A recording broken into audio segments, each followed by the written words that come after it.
in your talk on the 5 pillars of the FWBO, you gave to experimentation equal prominence to the other 4 pillars. Why do you regard this to be so important?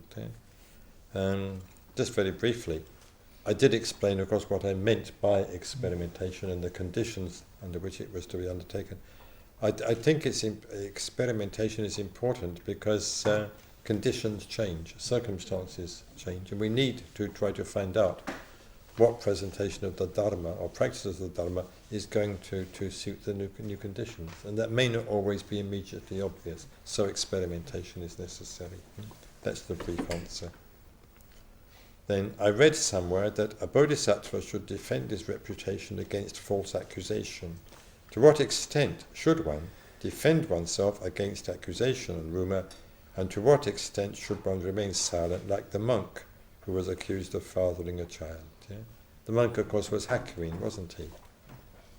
A woman accused him of fathering her child, and he got into terrible disgrace and lost all his followers and reputation. And I think the child was brought to him, dumped on him, and deposited with him, and he said, well, you're the father, you better look after it. And all he said was, is it so?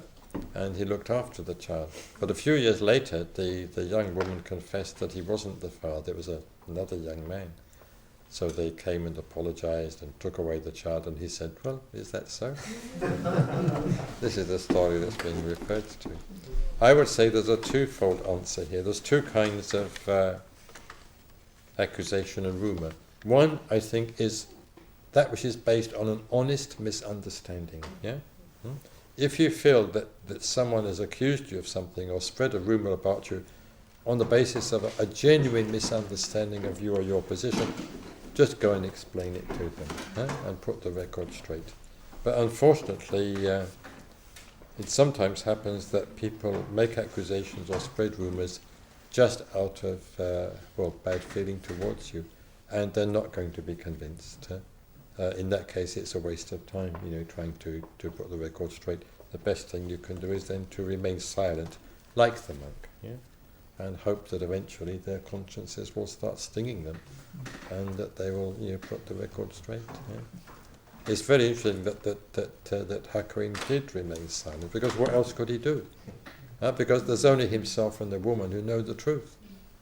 If the woman says, well, he's the father, well, it's not much use him saying, well, no, I'm not. Because people will say, well, of course that's what he'd say. Yeah, so they believe the woman.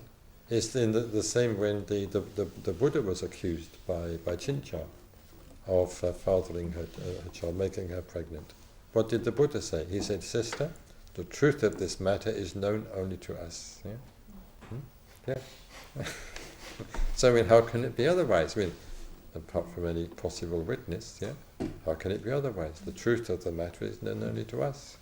Fortunately, the Buddha had his supernormal power to help him, and that was what brought the truth of the matter to light. She wasn't really pregnant, she was pretending to be. She'd been hired to accuse the Buddha, to discredit him. But if in the absence of supernormal powers, one just has to remain silent. When you feel that the accusation or the rumour has been, is based upon